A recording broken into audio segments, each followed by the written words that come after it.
धन्यवाद। आप सबको नववर्ष की शुभकामना।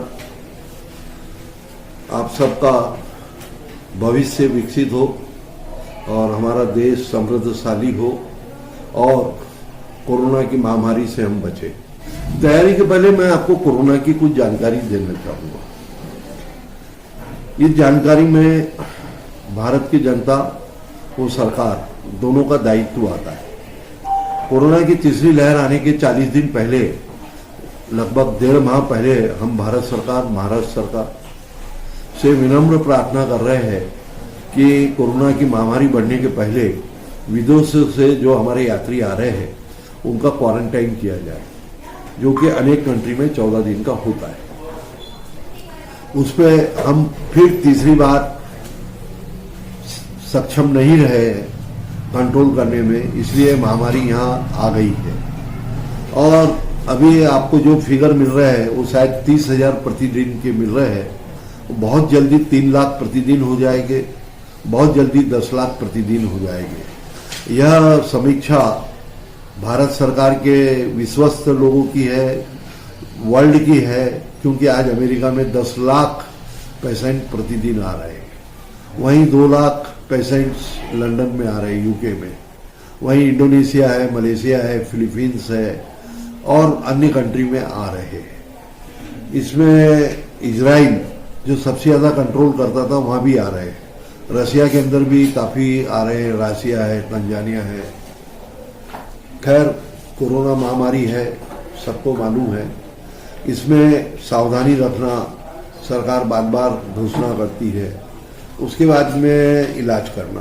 इलाज के अंदर पिछले बार हमने देखा रेमडेसिविर और वो ऑक्सीजन के कारण लाखों लोगों की मौत हुई। हमने अनेक बार भारत सरकार से ऑक्सीजन और रेमडेसिविर की गुजारिश की और रेमडेसिविर और ऑक्सीजन में ब्लैक मार्केटिंग हुई 500% की, 1000% की। वो भी बड़ी दुखदायी घटना रही है। पर सबसे पहले ये बीमारी जिसके बारे में सब कह रहे हैं कि घबराने की कोई जरूरत नहीं, मैं कहता घबराने की बात नहीं है, सावधानी की बात है। सावधानी रखें, रूम में क्वारंटाइन अपने घर में हो। जिन भाइयों के यहाँ क्वारंटाइन क्षमता नहीं है उनके लिए अलग सेंटर सामाजिक संस्थाओं में और सरकार ने खोले हैं, वहाँ पे रहे। और रही है कोरोना की बात, यह अभी आपको पोस्टर दिख रहा है, जैसे हम पिक्चर जाते हैं ना तो पोस्टर दिखता है, फिर हमको कहीं ट्रेलर दिखती है और कहीं बाद में फिल्म भी देखने में आती है। तो इसकी फिल्म इसी माह में देखने को मिलेगी और इसका पिकअप फरवरी में आएगा। ये समीक्षा है। राधा कृष्ण हॉस्पिटल में मेरे बाजू में डॉक्टर कैदलवार साहब बैठे, राकेश कैदलवार जी, जो हमारे हॉस्पिटल के एडवाइजर और चीफ ऑफ द मेडिकल है। इन्होंने काफी व्यवस्था की है। नागपुर म्यूनिसिपल कॉर्पोरेशन से औपचारिकता पूरी करके कल ही हमको लेटर मिल गया है कोरोना पेशेंट्स लेने का। उसकी फॉर्मेलिटी होती है, उसके कुछ सिस्टम्स होते हैं। आज मैं गौरव से कह सकता हूं कि नागपुर के हॉस्पिटल में सबसे ज़्यादा वेंटिलेटर, सबसे ज़्यादा बाईपैप, सबसे ज़्यादा ऑक्सीजन का अरेंजमेंट और सबसे ज़्यादा हार्ट के मॉनिटर्स और ऑक्सीजन प्रेशराइज मशीन्स, अन्य मशीनें शायद मध्य भारत में सबसे ज़्यादा हमारे पास है। और डॉक्टर साहब के निरीक्षण में सबसे ज़्यादा डॉक्टर्स, आरएमओ, नर्सेस और वार्ड बॉयज, हेल्पर्स, इनकी भी टेक्नीशियंस ज़रूरत होती है। तो राधा कृष्ण हॉस्पिटल और रामटेक की जानकारी डॉक्टर कैदलवार जी देंगे। तो नेचुरोपैथी के अंदर योगा, ध्यान, प्राणायाम और आयुर्वेदा के माध्यम से नेचर के अंदर हमारी बॉडी का सुधार होता है। और नेचुरोपैथी इज वर्ल्ड रिकॉग्नाइज्ड। आज सबसे पहले इलाज के अंदर सबसे बढ़िया पैथी कौन है, यदि आप डिटेल में जाएंगे तो पहला नंबर नेचुरोपैथी का आएगा।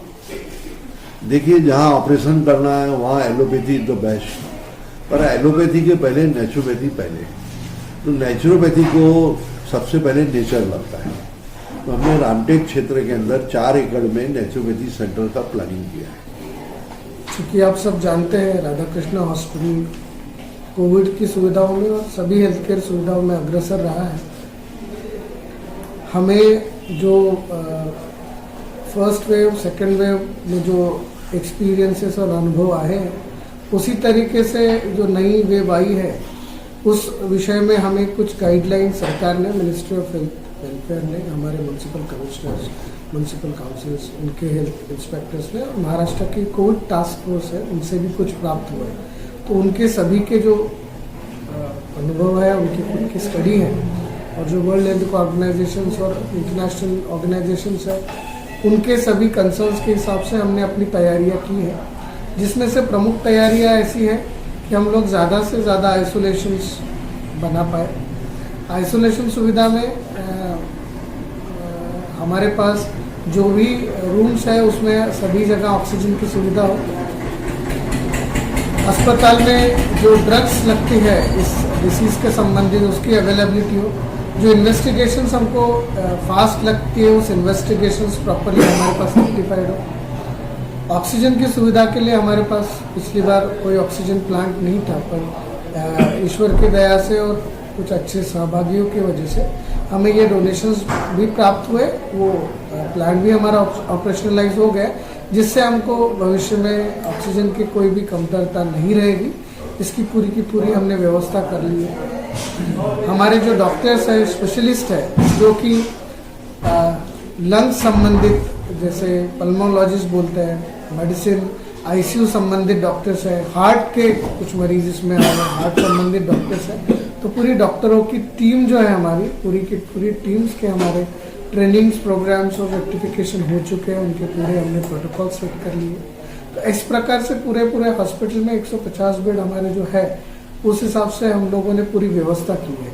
उस 150 में हम लोग जो फेज 1 है, उसमें जो हमारे पास 2 बिल्डिंग है, वाई और एल बिल्डिंग, उस दोनों बिल्डिंग को सेपरेट किया हुआ है। और एल बिल्डिंग में जो कि हम लोग कोविड का फर्स्ट फेज स्टार्ट कर रहे हैं, और जैसे बढ़ते रहेगा और नंबर्स बढ़ेंगे तो हम जो वाई बिल्डिंग है, जो हमारी सामने फ्रंट बिल्डिंग है, उसको भी पूरी तरीके से हम लोग कोविड में कन्वर्ट कर सकते हैं। वैसे मैं डॉक्टर सुनीता, मैं हॉस्पिटल एडमिनिस्ट्रेशन देखती हूँ राधा कृष्ण हॉस्पिटल में। हम ओमिक्रॉन के बढ़ते हुए इन्फेक्शन को देखते हुए सबसे पहले तो हम ये चाहेंगे कि इन्फेक्शन ना बढ़े, लोग कोविड प्रोटोकॉल को प्रॉपरली फॉलो करें। लेकिन फिर भी अगर इन्फेक्शन बढ़ता है तो जैसा कि सर ने बताया, हम लोगों की तरफ से हमको तैयारी करनी है। तो तैयारी हम इस तरह से हमने चला रखी है कि हम नॉन कोविड और कोविड, ये दोनों सुविधाएं जो है हम लोगों को उपलब्ध कराएंगे। कोविड के लिए हमने एक अलग से सेक्शन तैयार करके रखा हुआ है। हमारे पास में एक काफ़ी मजबूत टीम है, क्वालिफाइड कंसल्टेंट्स हैं, स्टाफ है, और पूरी तैयारी जो कोविड प्रोटोकॉल्स के हिसाब से चाहिए है वो हमने अपनी तैयारी करके रखी हुई है। तो इस तरह से जो है हमने कोविड और नॉन कोविड दोनों ही चालू रखने का इरादा रखा है, ताकि देखिए ये चैरिटेबल हॉस्पिटल होने की वजह से यहाँ चार्जेस काफ़ी कम है। अगर नॉन कोविड सुविधाएं जो है वो बंद हो जाती है तो सस्ते दरों में जो इलाज नॉन कोविड मरीजों का हो रहा है वो एक तरह से बंद हो जाता है। इसीलिए हमने अभी फिलहाल इस कंडीशन में तो ये प्लान करके रखा हुआ है कि कोविड और नॉन कोविड दोनों ही सुविधाएं हम एक साथ चालू रखेंगे। और इसके लिए हमारे पास में वैसी फैसिलिटी है भी, हमारे पास में 2 बिल्डिंग्स है, लिफ्ट अलग अलग हमारे पास में है, तो हमारे गेट्स अलग अलग है, लिफ्ट की सुविधाएं अलग अलग है, बिल्डिंग टोटली अलग है। तो जब तक हमारे लिए पॉसिबल होगा हम दोनों सुविधाएं चालू रखेंगे।